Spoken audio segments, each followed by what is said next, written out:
So Erika here on my left is moderating the session. So Erika is a new Distinguished Policy Fellow at SIEPR. She started on November 10th. We are delighted to have her. I am thrilled to have her right across the hall from me. So she comes to us from a long history in career in public service, most recently as Commissioner of the Bureau of Labor Statistics. Happy Jobs Day to everybody who celebrates. I think, 119,000 NFP, above expectations. She is a PhD in economics. She has done important research on labor market dynamics. And through her role as leader of the BLS, has been a frequent advisor to policymakers on the impact of AI on our workforce. So she is the perfect person to moderate the session. So I'm going to turn it over to you. Thank you, Erika.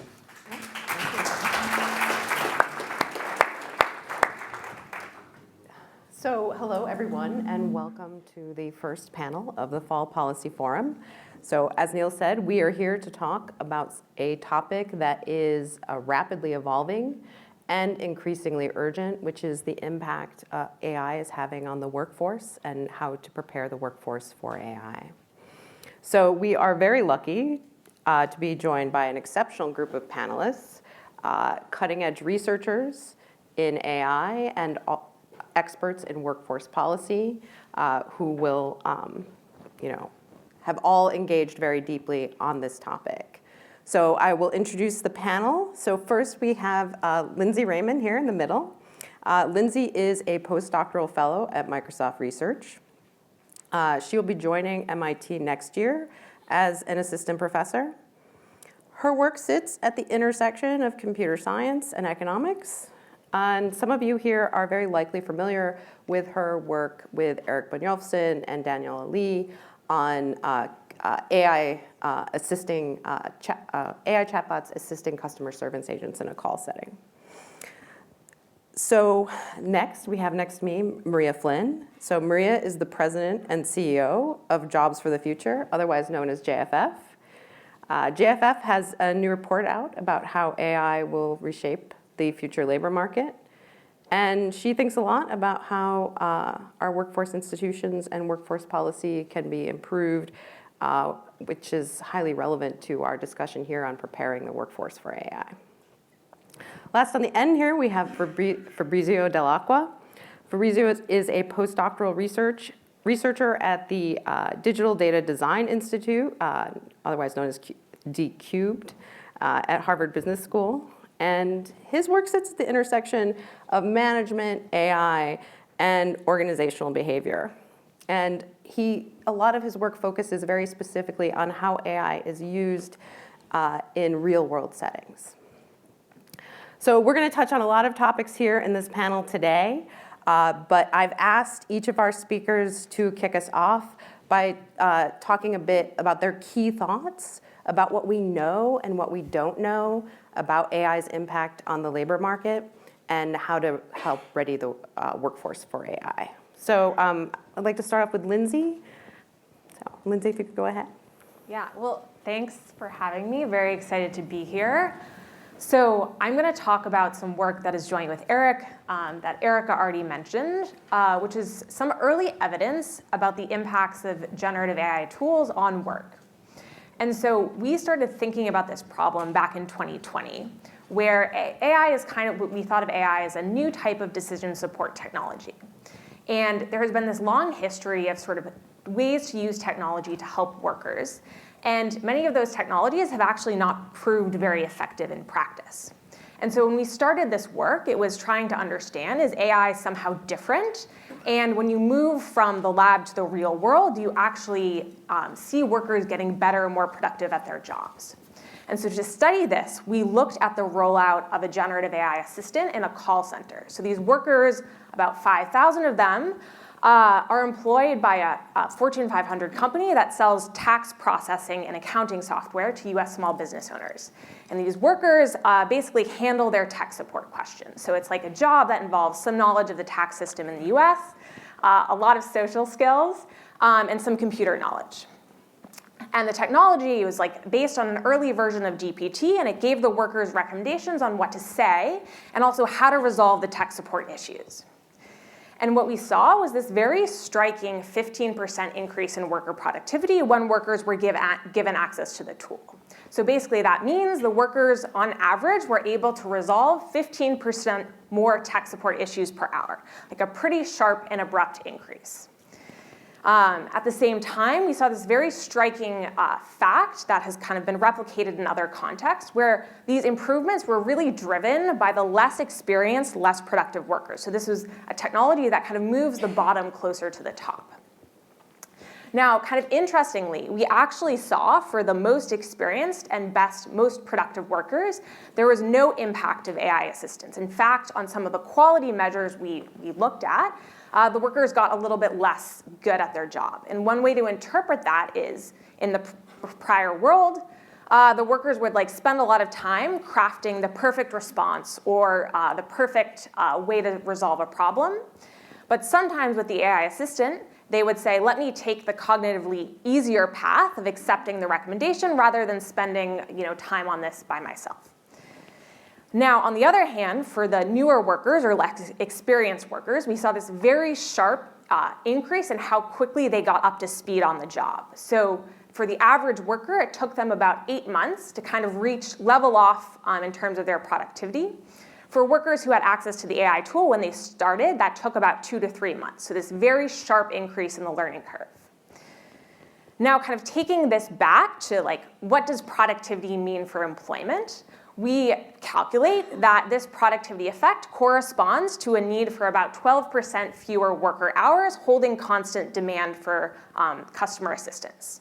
And so the kind of key question that we're all trying to think about now is, will this actually translate into a 12% drop in labor demand or not? Now, one sort of really interesting dynamic that we saw in the paper that I think adds some nuance to this discussion is there are many ways why this demand for labor effect might not play out in the US.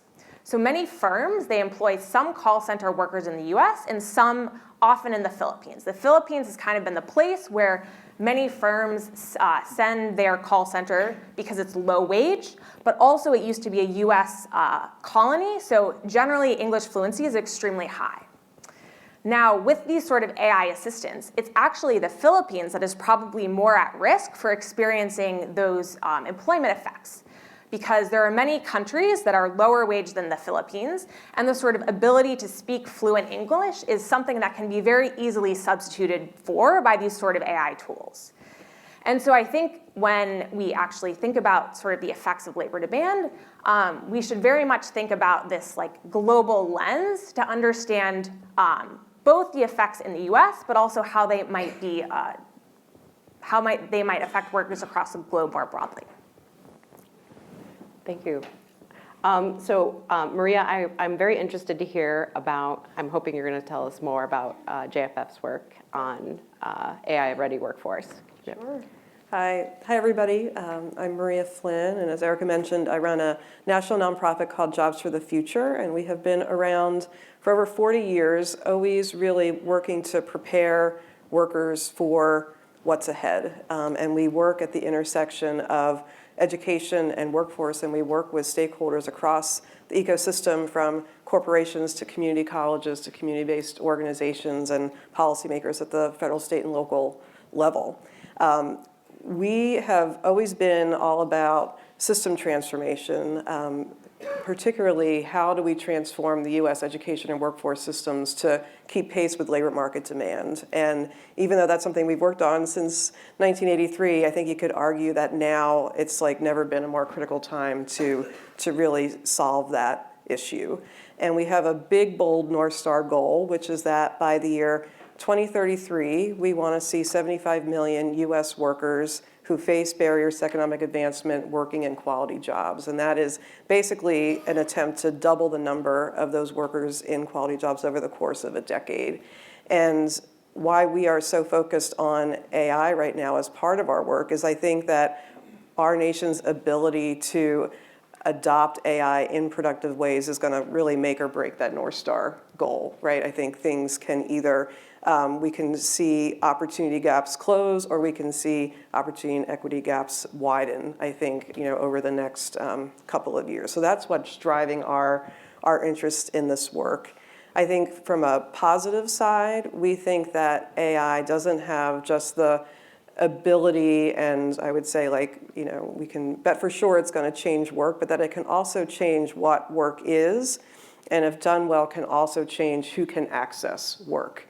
I also think that we are still in the very early stages of this. It's very early innings of a long game, and feel that and I just came from an AI event in Chicago yesterday, and a lot of that conversation was about how I think we could argue that it's too soon to know what the impact really is on the labor market today, and we actually run the risk of overstating AI's impact in jobs numbers and the numbers that we're seeing.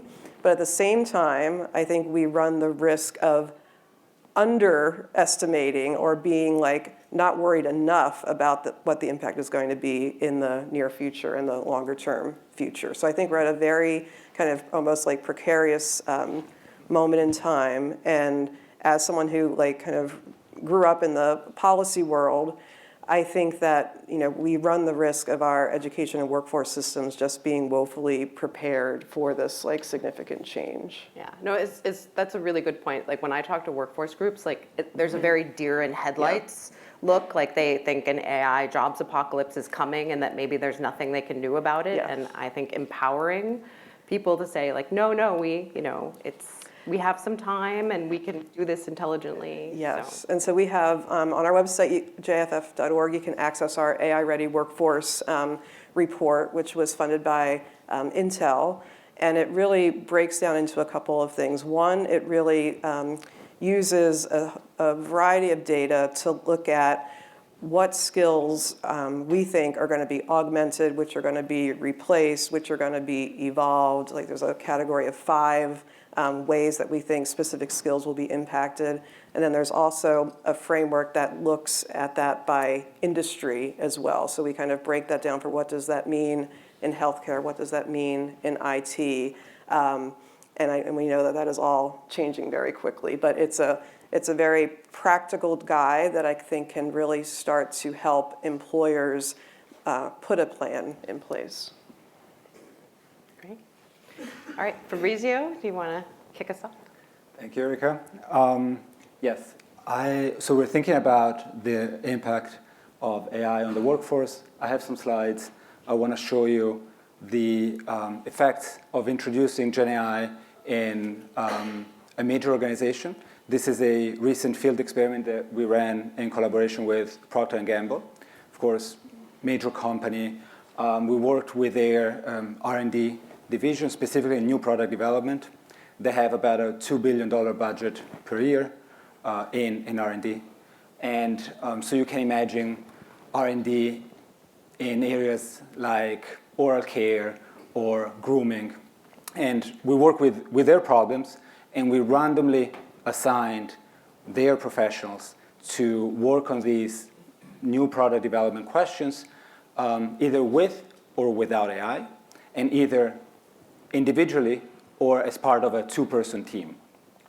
So we have 4 conditions. We have a control group, individuals working without AI, individuals working with AI, a 2-person team, and these 2 people, one come from R&D and the other one from commercial. That's typically how they structure their work. And then we enhance these teams with AI. Some people are randomly assigned to working in teams with AI. What do we find?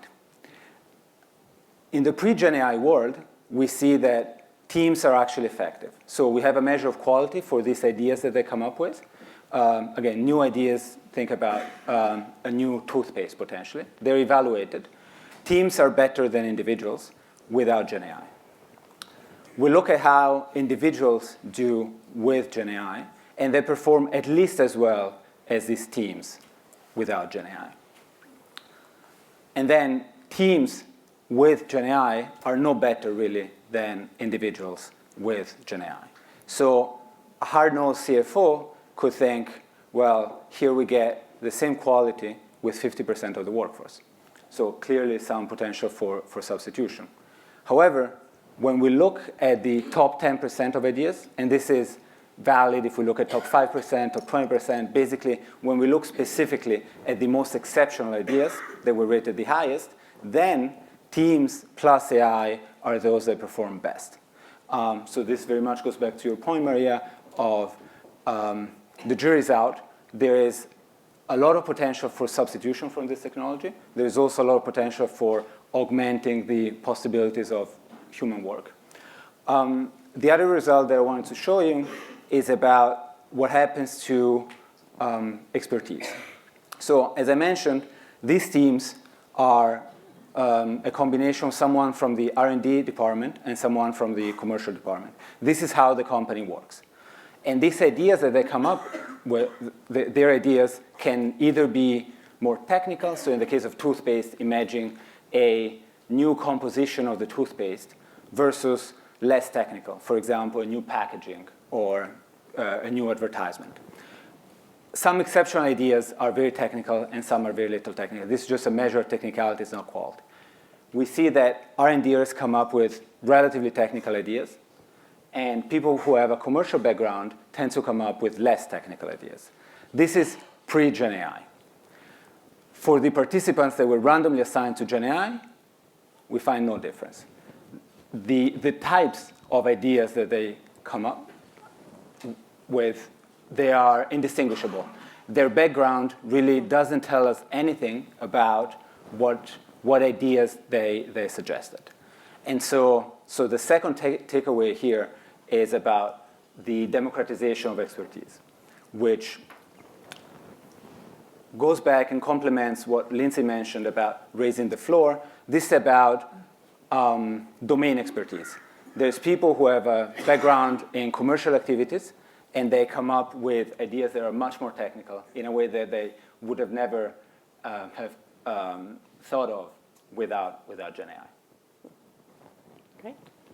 So I want to dig in a little more to this automation versus augmentation issue, because I think it's really critical for understanding what is going to happen with the workforce. And one thing that I'm really struck by with Lindsey and Fabrizio's work is, and other authors, is like AI seems a little different than sort of skill-biased technological change we've seen in the past, because it really does raise the floor. Like it doesn't necessarily just augment the skills of the most skilled. It actually like narrows productivity gaps between workers. And I don't know that we've thought through like what the implications of that are for how this will play out in the labor market. And I was wondering, Lindsey, I'm assuming you've thought about this. Like, what are your thoughts? Yeah. I think the fact that across a variety of domains, we generally see the less experienced or less skills getting more sort of benefit, however that is measured in the setting, has made many people very excited that there's some sort of like leveling force that will happen in the economy. I think there are two challenges to that. So one is these sort of firm level productivity effects don't necessarily translate to what happens in the labor market more broadly. When we think about skill-biased technological change or routine-biased technological change, that is looking across occupations.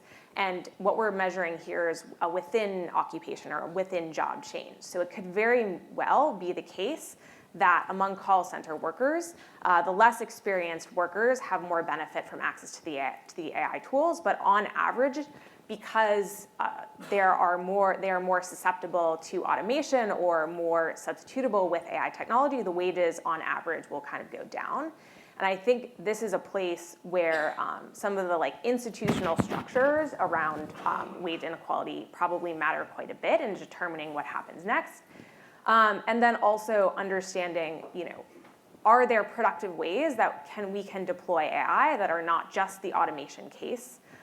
One example about this is there are many sort of professions in the US where the challenge is not, challenge is they have too few workers, in particular among like electricians or other trade school graduates. And because of some of the results in my paper, where we actually find that access to the AI tool is very helpful in getting workers to learn. So it's like having sort of a manager that kind of sits on your shoulder and gives you very immediate feedback on what you're doing wrong. And we sort of test this in the paper by looking at periods when the AI is down because of some sort of software engineering bug, and see that the workers continue to do better than they would have otherwise without access to the AI tool. And so for professions like electricians, those are not jobs that are going to be substitutable with AI.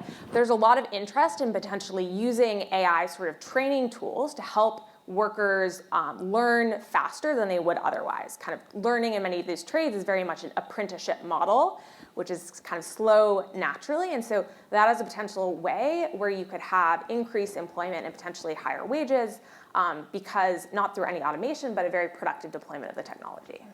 So I want to just make sure I understood your point about the wage structure being key here. So is what you're trying to say is because in the Philippines, labor is plentiful and cheap, they chose augmentation, and in countries where it's expensive and rare, they may choose automation? Is that another way of saying what? Yeah, so I think the challenge is saying that there's a difference between a within firm productivity effect and what will happen to the overall wage of the occupation.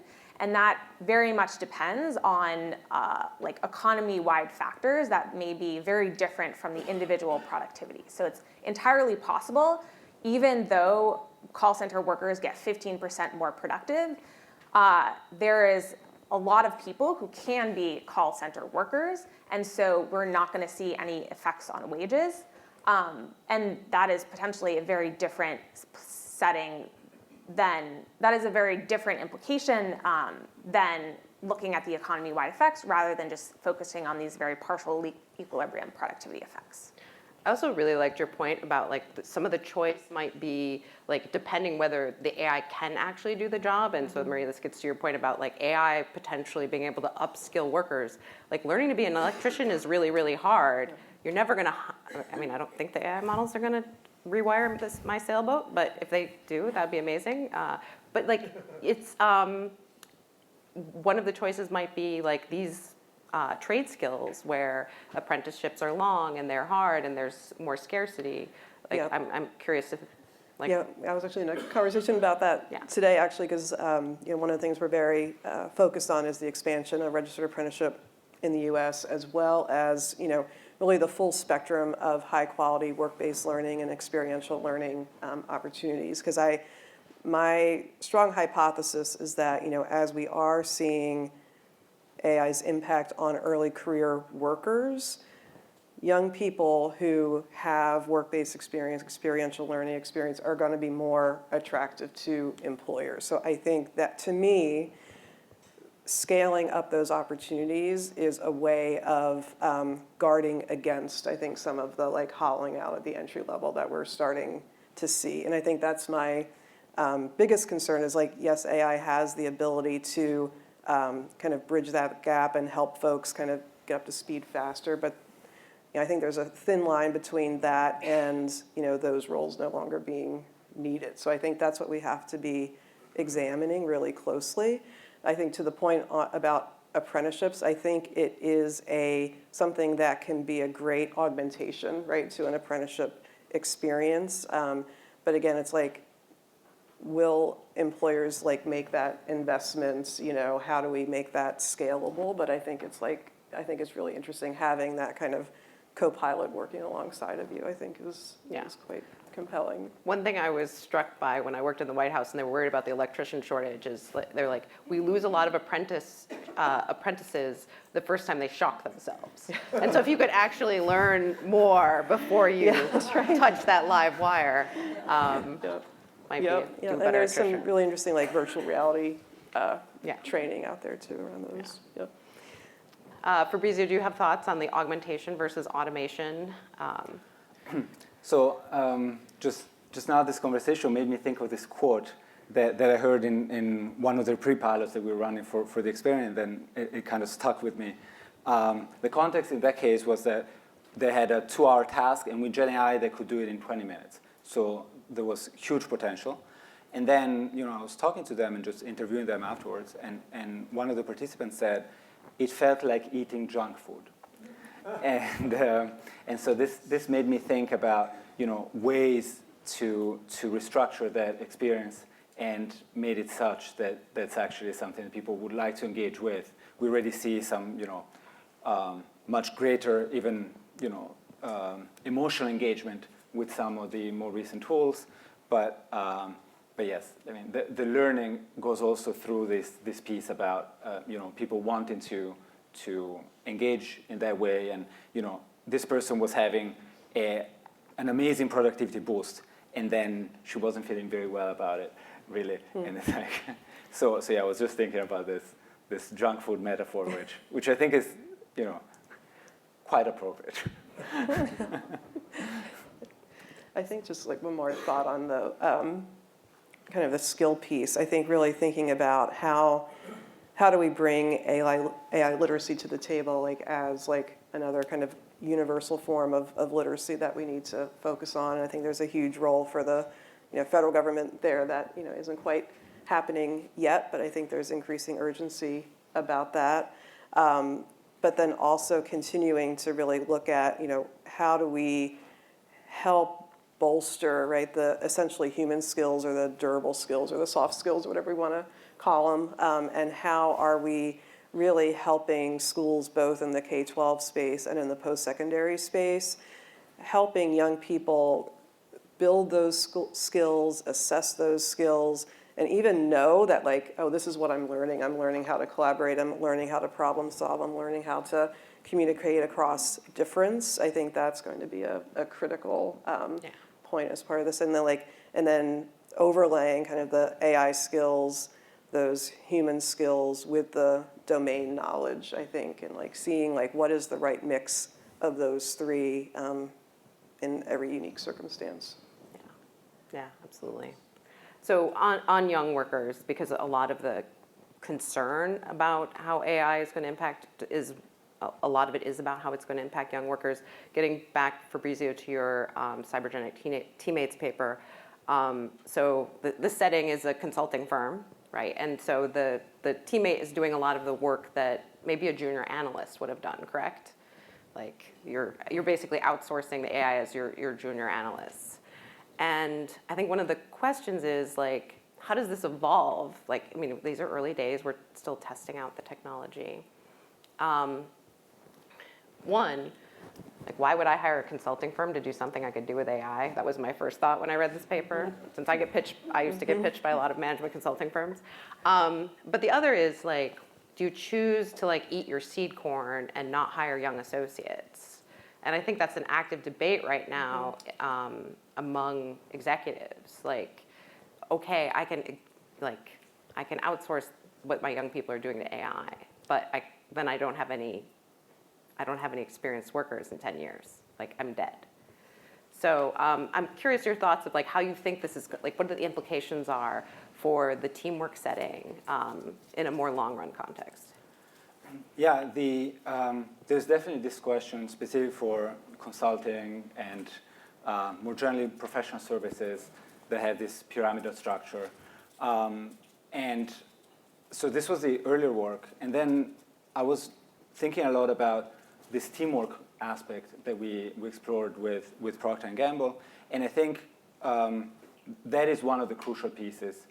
These functions that I showed you, R&D and commercial, they were internally structured that way because of a pre-Gen AI world, because of human skills. And with Gen AI, actually it turns out that people could, the boundaries between these functions were blurred, and people could expand what they were doing quite a bit. And so there is a question if internally we want to structure their organization in the way that it was organized pre-Gen AI versus thinking about a re-optimization. And in this context, often the different historical examples are brought up. One that is frequently mentioned is that of electricity, where it was introduced in U.S. manufacturing towards the end of the 19th century, and at the beginning it just substituted the steam engine which was at the center of the factory floor, that maintained factories over multiple floors by having the source of power in the middle.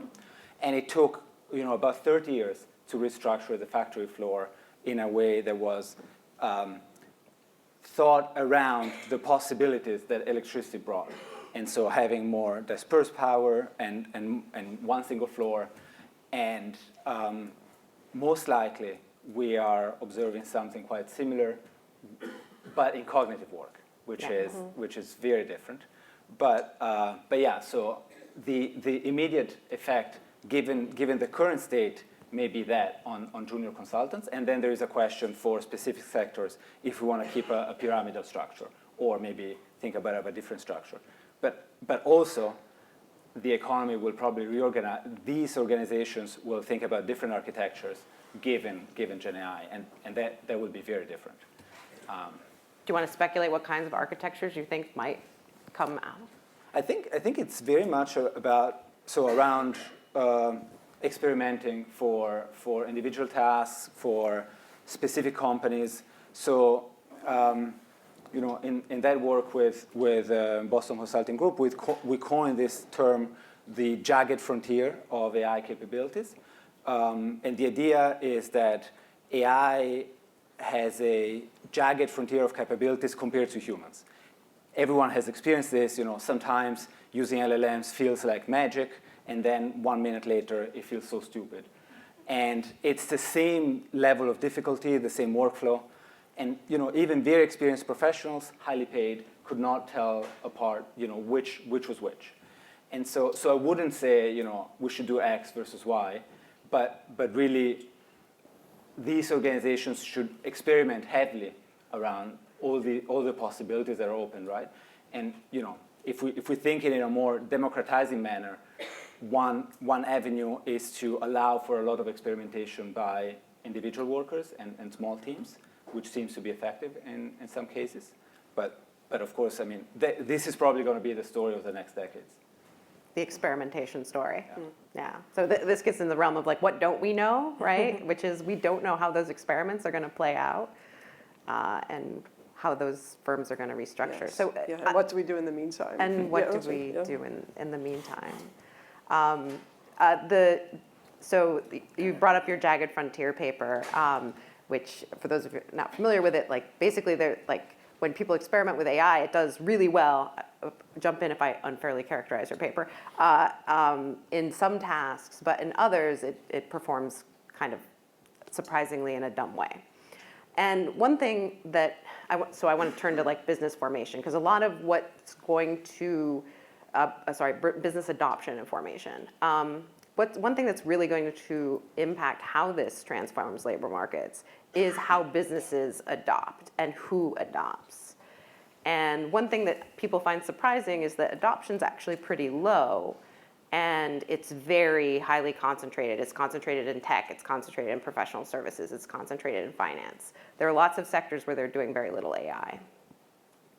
So the Jagged Frontier paper sort of suggests that maybe this long-run picture is going to take a little longer to get here than maybe some people have proposed. Are we going to have a sudden AI change, or is this going to? So I'm curious your take on is the long run? How far away is the long run? So I love this quote by William Gibson.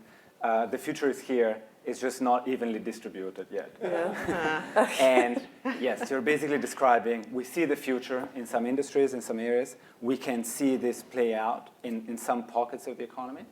The idea behind the Jagged Frontier is, so the consequence of, if you like, of the Jagged Frontier is that, again, these were well-incentivized, highly paid, highly knowledgeable workers with degrees from top programs, and they couldn't distinguish for which of their use cases at work for them AI was especially helpful versus when it was detrimental to performance. And so on average, it was positive. And there's probably a lot of instances where we want to take the average effect, right? But then there's instances where some of these mistakes may be extremely bad. And so then we're not happy with improving the average just by a little bit. And that's really a question for different sectors, different companies. There may be areas where we're fine taking that trade-off.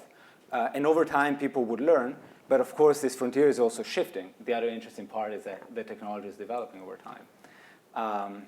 So yeah, that's this heavy experimentation in some parts of the economy, I think, is what we're seeing. And then we may expect this to spread out more. But in a lot of instances, when people get to the downside and they just see one of these instances where AI behaves very badly, they stop using it. Yeah. Stop trusting it. Right. Yeah. So since I couldn't get Fabrizio to predict when the long run was and how much time the policy community has to get ready, but we have some maybe amount of time. And so, Maria, I wanted to get to you and, back to the deer in headlights for workforce institutions. This is how we train workers is this complex network of schools, community colleges, and they're kind of waiting for some advice.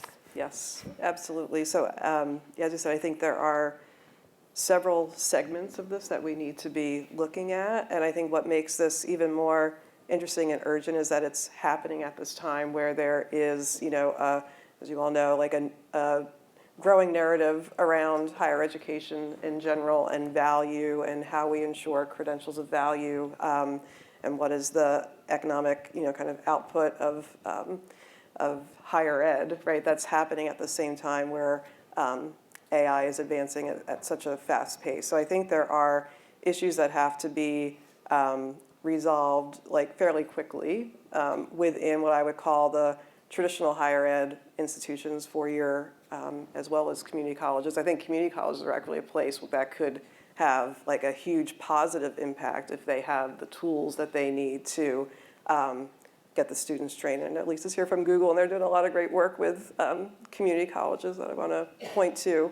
Then there are what I would call the kind of the community-based, a lot of nonprofit training providers that do a lot of the pre-apprenticeship programs that rely a lot on federal dollars. That's a segment that I would argue was already behind the 8 ball before AI came on the scene, and now they're just increasingly, falling behind.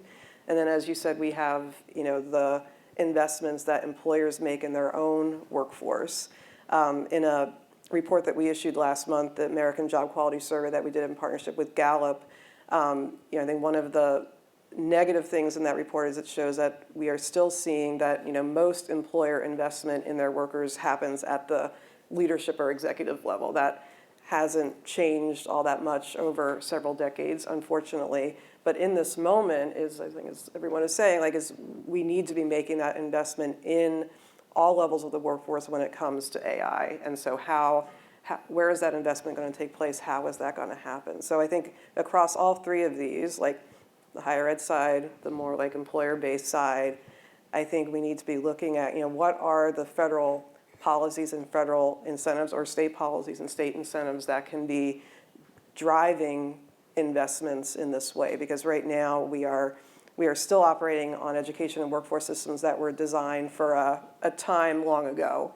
And we don't have kind of programs and resources that are in place to really help incumbent workers upskill, to really be thinking about this important concept of lifelong learning and how does that get financed in the U.S. So I think there's a real urgency, and it's great to see folks like Senator Kelly, who we'll hear from later, who are starting to really take really important stances around this. Yeah, I don't think people think we did a spectacular job with the last rounds of technological disruption with the workforce. What mistakes should we not make this time round? Yeah, so I think, as someone who worked at the Department of Labor for a long time, our programs are really structured in a way that you don't help anyone until they lose their job, right? So we need interventions that start much earlier, and right now those are rare and very far between. Any programs that will actually support workers before their job is impacted. So that's one, and I think particularly as we still are in this time of relatively unemployment and low unemployment, it is those lower wage, like frontline workers that are at risk. And so how are we providing those resources to them? I also think we need to be looking at investments that are more based on the individual, and that can be portable. So things like lifelong learning accounts and things that can kind of remove those resources from a lot of the bureaucratic systems that they sit within right now, where there's a lot of hoops that everyone has to go through. So how do we, get resources in the hands of individuals that they can access like before the crisis hits?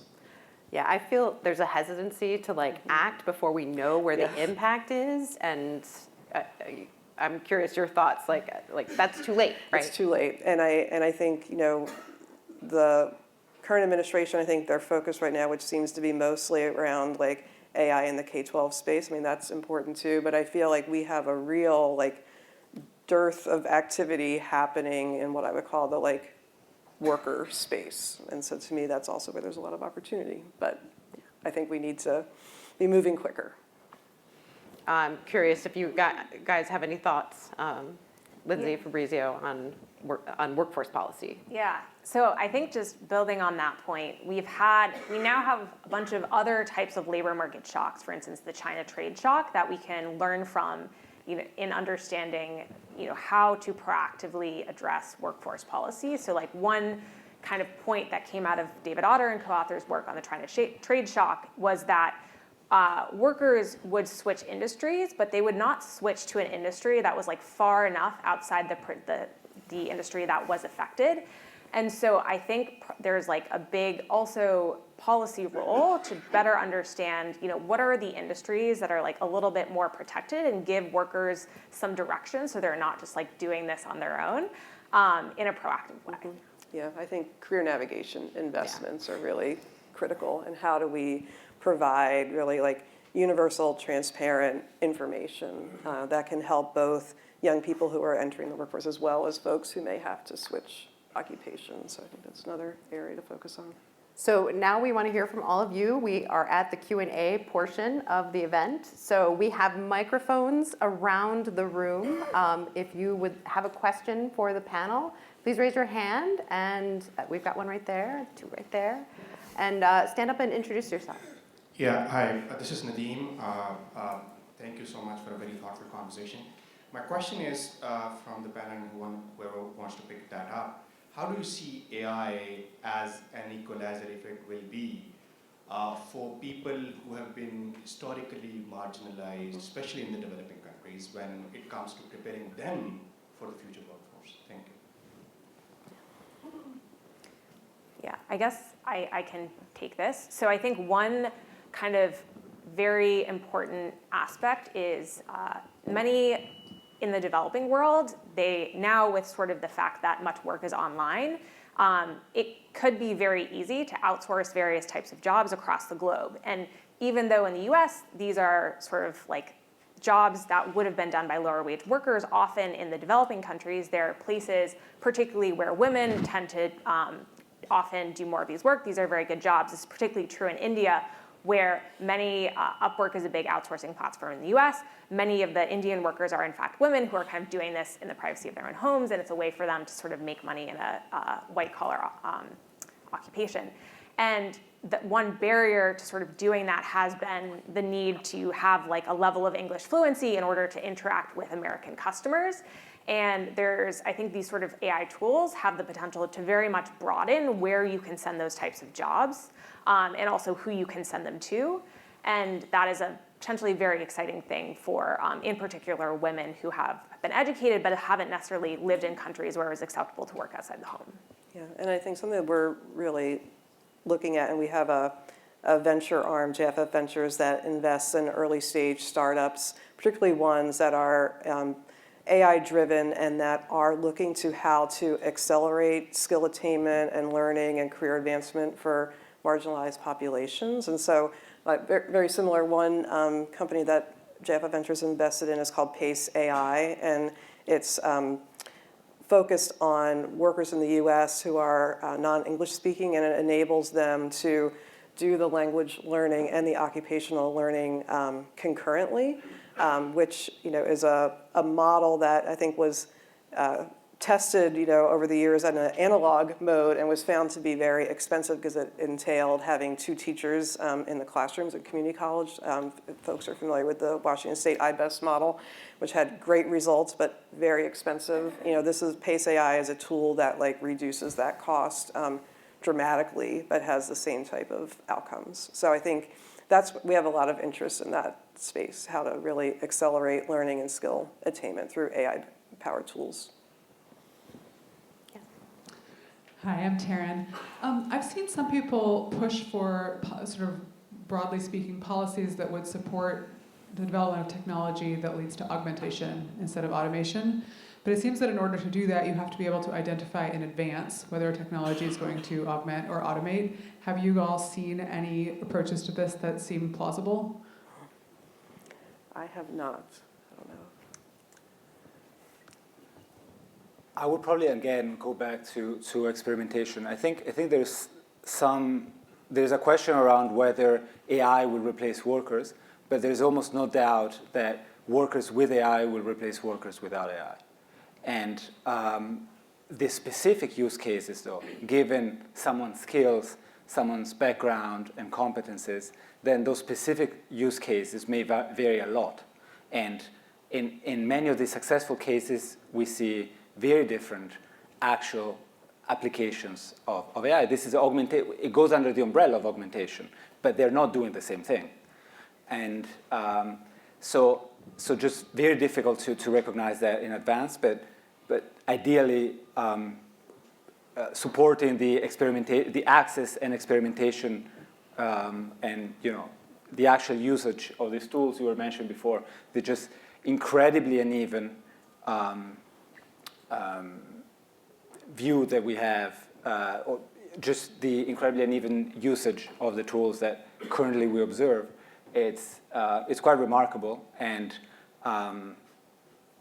again, addressing that and helping people find their use cases that support their specific skills, that seems to be the most promising route right now.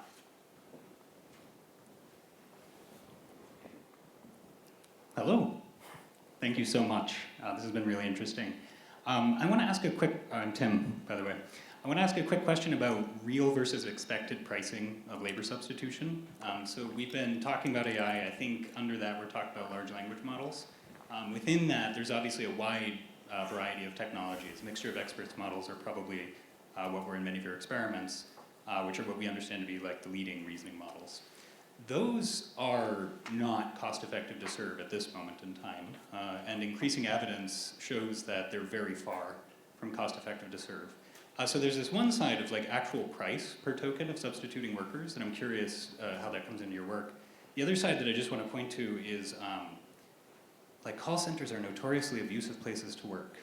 And I haven't yet successfully bullied an LLM into working unpaid overtime. So I'm curious how these kinds of dynamics, if they operate at scale, might feature into this discussion, because my concern is a moral hazard of taking these economics at their terms, when in fact we could be putting a lot of attention into protecting workers from other things.